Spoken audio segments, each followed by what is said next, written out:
investigando información para un video, me surgió una duda abismal, la cual mientras intentaba investigar más, solo se hacía más profunda. Y ese es el preciso motivo de subir este video. Dar información acerca de lo que yo averigüé, y si alguien sabe más información, por favor comentarlo aquí abajo.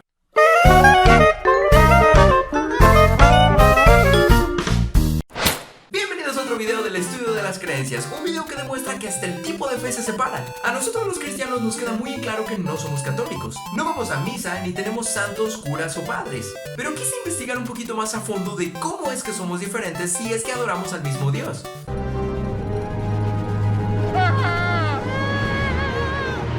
¡Yo, santo niño de Atocha! ¡No encontré respuestas! ¿Está en blanco? Bueno, sí encontré, pero no lo suficientemente válidas como para decir Ya, por eso es que somos distintos. Pero bueno, vamos en el mismo camino hacia lo divino.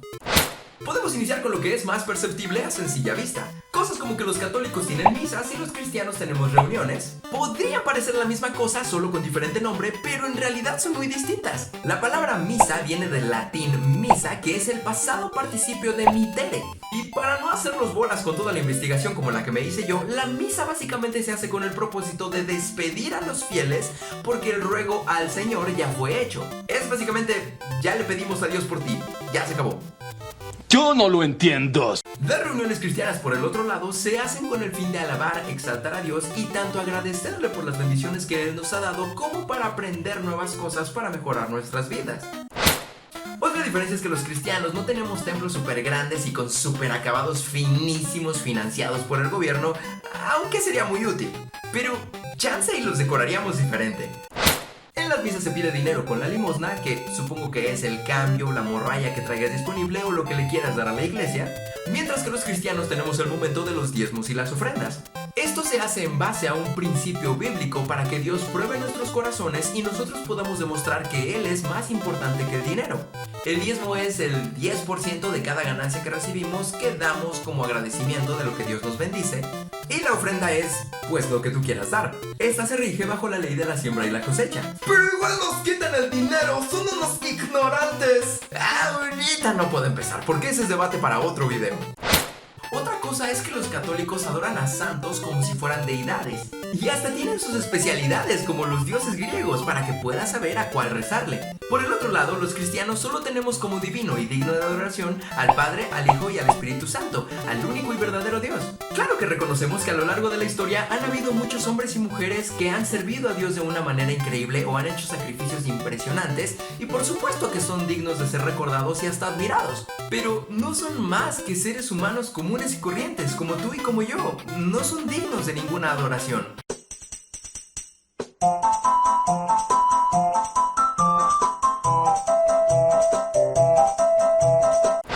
¿Por qué un origen de acuerdo a la iglesia? Porque sí hay un contexto histórico, pero de acuerdo a lo que investigué, la iglesia católica no acepta ese origen con el contexto histórico. ¡Ah! ¡Qué dato tan curioso! La verdad, no lo sabía. De acuerdo a la iglesia católica, su origen tiene lugar en el mismísimo apóstol Pedro, ya que de acuerdo a ellos se le considera como el primer papa. Y él fue el que le encomendó la tarea de predicar el evangelio a todo el mundo, a la iglesia universal. Esto se dejó saber a través de las cartas de Ignacio de Antioquía. Problema resuelto. Pero hay un pequeño problema con esto. Y uno nuevo empieza. No hay ningún registro histórico que registre a Pedro como el primer papa de la historia, ya sea nombrado por él mismo o nombrado por otra persona de aquella época. Sin embargo, sí hay un contexto histórico tanto dentro como fuera de la Biblia en el libro de los Hechos, que confirman que Pedro enfocó su ministerio a la predicación del evangelio a los judíos solamente. Fue el apóstol Pablo quien inició el ministerio de predicar el evangelio a otras naciones con el propósito de expandir el cristianismo. Incluso hubo un debate entre ellos dos donde Pablo exhorta a Pedro a no menospreciar a gente de otras nacionalidades, ya que Jesús murió por todo el mundo, no por los judíos solamente. ¿Me estás diciendo entonces que Ignacio de Antioquía me mintió? ¡Nacho! ¡Ven aquí, Nacho! Aquí tenemos tenemos otro problema.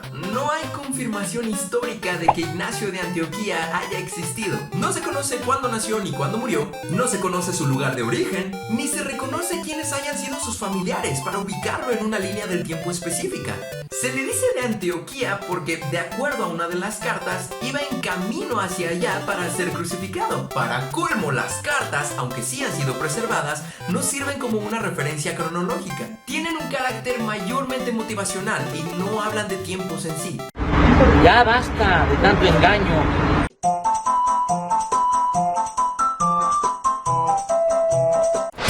Por el otro lado, el contexto histórico de por qué la Iglesia Católica existe es muy distinto. El cristianismo fue legalizado en el año 313 después de Cristo por el emperador romano Constantino, gracias a que él también se convirtió. El problema es que en aquel tiempo el Imperio Romano ya se estaba empezando a dividir, y Constantino vio el cristianismo como la herramienta perfecta para unificarlo nuevamente. Ya que las culturas alrededor hacían prácticas religiosas diferentes al cristianismo, Constantino decidió flexibilizarlo para que todas las personas creyeran en Dios. Esto causó que las prácticas paganas se cristianizaran y que se paganizara el cristianismo.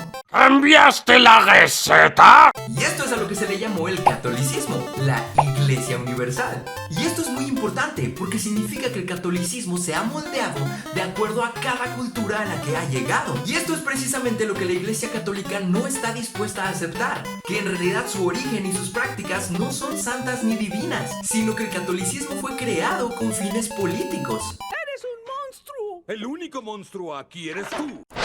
Hay un punto muy importante que dejé a propósito para el final de este video. Y si alguien sabe un poco más del tema y sabe que me equivoco, por favor escríbeme en los comentarios, porque genuinamente me gustaría estar equivocado acerca de esto. De acuerdo a lo que investigué, la Iglesia Católica no tiene un centro de trabajo teocrático. Esto quiere decir que su liderazgo y las acciones tomadas no provienen de una consulta y guianza de Dios, sino de lo que diga el Papa y la Iglesia Suprema. Diferentes fuentes que investigué confirman el sistema de trabajo de la Iglesia Católica y remarcan al Vaticano y al Papa como las fuentes de absoluta y suprema autoridad, no a Dios, siendo lo mismo que un sistema piramidal, pero peor. Aquí no hacemos esas cosas. En el lado del cristianismo es distinto, pero con un propósito específico.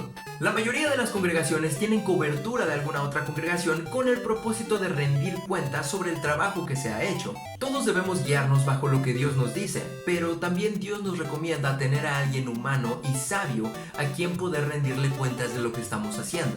Y esta cobertura funciona también para los pastores, que son los líderes de la congregación, para que incluso ellos, siendo la autoridad máxima en su congregación, tengan ellos una autoridad a quien rendirle cuentas de lo que está pasando en su propia congregación. Existen congregaciones que no están bajo la cobertura de ninguna otra congregación, y esto no necesariamente está mal. El deber de un cristiano, independientemente de a qué te dediques, es estudiar la Biblia, porque de ahí viene la guianza de Dios. Solamente así tenemos el filtro correcto de lo que nos enseñan, independientemente de quién venga. Si lo que alguien te dice coincide con la Biblia, es correcto. Si no, no lo es. Así de sencillo funciona. Cosa que no fui capaz de encontrar acerca de la Iglesia Católica. Al no tener un filtro divino, sino humano, ahora entiendo por qué todos los creyentes somos tan mal vistos por el resto del mundo. Why? Oh, that's why. Casos de la inflicción del cristianismo como la Santa Inquisición o la conquista de América fueron porque los líderes de la Iglesia Católica de aquel entonces lo impusieron como su propia ley, no porque Dios lo mandara. Lo que significa que tantas muertes y crímenes horribles como la pedofilia o trata de personas que se hicieron en nombre de Dios no fueron aprobadas por Dios. Solo las utilizaron de excusa para sus fines personales. Con esto no estoy diciendo que simplemente tienes que cambiar tu denominación de católico a cristiano para poder hacer las mismas cosas. Estoy perfectamente consciente que existen casos de pastores y líderes cristianos que también han abusado de su poder y han hecho cosas horribles. Sin embargo, Jesús mismo nos enseña a diferenciar a estas personas, explicando que puedes identificarlas por los resultados que ellos generan. Esto incluye el carácter y la sabiduría de estas personas. Y lo que sea que hagamos en nombre de Dios, vamos a rendirle cuentas en persona algún día, independientemente si fue bueno o malo. Por ahora tengo que dejar este video aquí. Espero que te haya gustado, hayas aprendido algo, y si tienes más información relacionada al tema, por favor déjamela en los comentarios. De verdad me encantaría saber otro punto de vista. ¡Qué agradable sujeto! Este video en ningún momento es un hate hacia el catolicismo. Entiendo que los creyentes de cada lado tenemos nuestros motivos personales para tener nuestra creencia. pero sí es para remarcar una diferencia a los miles de millones de crímenes que se le han atribuido al cristianismo y a Dios, cuando en realidad tienen el origen más común y al que más estamos acostumbrados a ver. Hombres que simplemente se corrompieron y abusaron de su poder y no se les ocurrió consultar a Dios. Mi nombre es Joy y nos vemos en el próximo video. Bye. Qué precioso te ves. No, tú empiezas a lamer.